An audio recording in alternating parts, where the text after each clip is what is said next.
Welcome, everyone. Thanks for joining. We have a lot to get to in this episode of the Joseph Carlson Show. Of course, I'm going to be doing a portfolio update. So I'll show you what I'm buying, what companies I think are good value. I'll give you a quick update of what's going on with the portfolio. But we also have some other important subjects to get to. For one, inflation seems to be out of control. It's going higher and higher. And we've now entered into a very difficult situation where the Fed has to raise interest rates without causing a recession. And that's a pretty difficult thing to do. It's so difficult that a lot of forecasters are now increasing their chances and their forecast predictions of a recession. And this has generated a lot of buzz, a lot of talk over time. So in this episode, we're going to go through and actually assess the probability of a recession and see how that plays in to our investing strategy. And then we have another topic I want to discuss that I think is very important. In fact, I actually think it's more important than all these macro events, and that is the principle of discipline. This is something that, frankly, looking around on YouTube and Twitter and with individual investors and investors in general, discipline is lacking. And I think that this is an incredibly important topic. So I'll be discussing how I think discipline plays into every other form of investing and how you can actually develop discipline with your investing strategy. So we have a lot to get into, a lot to go over. If you want to subscribe to the channel, you can do so and follow along for free. I give frequent updates with my portfolio at least once a week, and I do so with complete transparency. So if you want to see how real money invested in real companies turns out over a long period of time, you can follow along for free. Now let's go ahead and quickly start off with the portfolio update. This is my personal portfolio. It's real money. I have $335,000 and $35,600 in gains. The first thing that I want to mention is it's difficult, especially as somewhat of a public financial figure, to give updates on your portfolio when it's basically doing nothing but losing more and more money, going down in value month after month and week after week. If I look at my portfolio right now, I look at $35,600 in gains, and that's okay, but just 3 months ago, we were at $80,000 in gains. So we've given up a lot of gains over the past 3 months. And if I just go to the past 1 month period, we're down $25,000 in the past 1 month. That's a lot of money. And when you're looking at this, it's very easy to become discouraged, to feel like you're a bad investor, to feel like you should give up. But I don't think that's the right attitude to have. Keep in mind that this money right here is not actual money. I don't have money in my brokerage. I own equity in companies. And this is basically a bid of what people are willing to pay for those equities right now, this minute. And this bid can change over time. In fact, it changes every single day. It's the equivalent of looking at your home on Zillow and seeing what the current value of it is. Does it really matter what your home is valued at right now if you don't intend on selling? Is your home value even relevant to you if you don't intend on selling right now? Well, not really. And that's the way that I look at my portfolio. Right now, the price has gone down, but I don't plan on selling my positions. In fact, when the prices go down, that gives you the opportunity to buy more. And that's all I've been doing with my portfolio. I've been buying a little bit more every single week as stocks drop further and further. I just recently highlighted in my previous video of how I thought JP Morgan was good value. So I bought an additional $2,000 of this company. It pays above a 3.1% yield. Starbucks also continued to trade down into the high 70s, which I think is incredibly good value for this company. So I dollar cost average further down, lowering my cost basis and buying an additional $1,000 of this company. And I remain very bullish on it despite the fact that the price currently isn't looking good. It's going down in price and that's discouraging, but really I remain very bullish on this company. So overall, all I've been doing with my portfolio is keeping my holdings in great companies and buying ones that I think are offering particularly good value right now. So as we go throughout the next couple of months, it's becoming an increasingly emotionally and difficult time to invest. We can look at days like today. My portfolio is up 2%, $6,600 today. And when you look at these big numbers going up, you can become optimistic. And that's something that amateur investors and new investors often do. You get hope on the up days, then on the downturns, you get very discouraged. I don't think that's the way that you should look at it. We shouldn't be very happy when stock prices go up, and we shouldn't be super sad when stock prices go down. you should try to emotionally disconnect from your portfolio and not have that play a factor. Realize that you're buying high quality equities, cash producing assets, and regardless if the stock market goes down or up, these companies are still producing a return on their invested capital. They're still growing their revenues and growing their sales. So over time, whether the market realizes it, my portfolio is growing. Now, a big part of the reason why investing is so difficult right now is because of the ongoing macroeconomic events like inflation. Inflation seems to be getting out of control. We're now in a situation where it seems like it's on the verge of a death spiral, where inflation goes higher, employers start paying their employees more to adjust for inflation, employees have more money, creating more demand, which causes more inflation. That seems like the route we're headed down. Now, luckily the Fed has a tool to curb inflation. They have a tool to completely stop it called interest rates. If they higher interest rates, that will stop inflation. The problem is that interest rates are a blunt tool and they have side effects. One of the big ones is that if you raise interest rates too much, history shows that has a good chance of causing a recession. So the Fed has a tool to deal with inflation, but they have to deal with recession possibility as well. And forecasters believe that this is getting to be a tougher situation for the Fed, and they're raising their forecasts of a chance of a recession caused by the Fed hiking interest rates. So if we actually look at the situation we're in right now, it's pretty complex. Basically, before Russia invaded Ukraine, the outlook for the US economy was stressed but hopeful. Pandemic pressures appeared to be peaking, inflation was widely expected to normalize, and the Fed stood a credible chance of engineering a soft landing, meaning they lower inflation without causing a recession. But they note the situation has changed.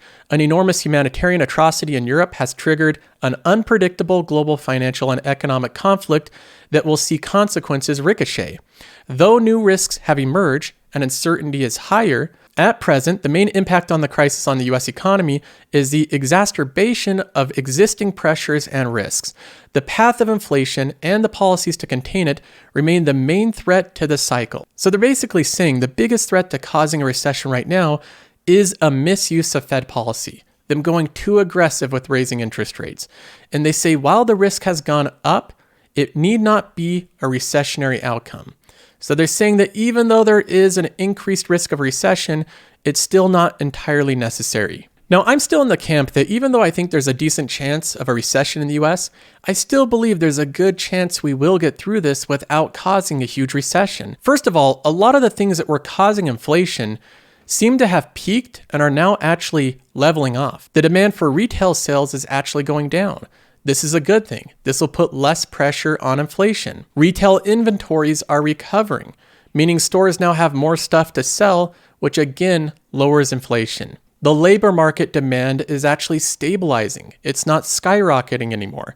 This is another positive development in terms of lowering inflation. And the labor force participation rate is starting to recover, which again is a very good thing for the economy. Another graph that we can look at is the economists' forecasts of inflation over the next 2 years.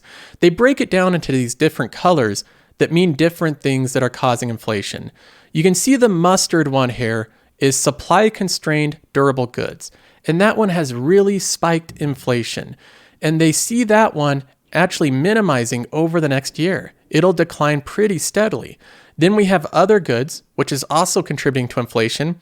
That's supposed to go down naturally as well. So a couple of the biggest causes of inflation are actually supposed to be transitory. They're supposed to actually decline over the next year, even with the Fed not raising interest rates. And that makes the situation a lot easier for the Fed. So really this comes down to a game of probabilities. There is a chance we will go into recession because of policy error, because we raise interest rates too fast or not enough to handle inflation. If that happens, we go into recession, and the market may not like that. But there's also a % chance that we don't go into recession. Now, luckily for me, the way that I invest, either of those outcomes is okay. I invest in every single company looking historically at how they do during recessions and trying to do analysis on if these companies will hold their own during recession. And I believe that every company in my portfolio will survive a recession. Now, having said that, all the talk about recession and all the predictions do have a side effect of causing investors to become increasingly emotional and increasingly fearful. And I can see this happen all over online. I see so many investors becoming fearful and changing their entire stance on investing. One video that I remember watching a few months back, this was 3 months ago, December 13th, was one by Chicken Genius Singapore. This was one titled, Quit Your Job. That's the name of this video. Let me go ahead and just play a little bit of this. Hello friends, it took me 1 minute to make $106,400. This covers my entire year's expenses. He just said that this took him 1 minute to make $106,000, and this covers his entire year of expenses. That's the claim. This took him 1 minute, he made $106,000, and 1 year of expenses is covered, hence the title, Quit Your Job. Covers my entire year's expenses. It's super life-changing, and in sharing what I do, hopefully it changes yours. I'm not asking you to quit your job. No, work is good, but at least be happy working. Doing this video again because I do what I preach. But please note, it may look difficult, but I assure you, my donkey can do this with his eyes closed.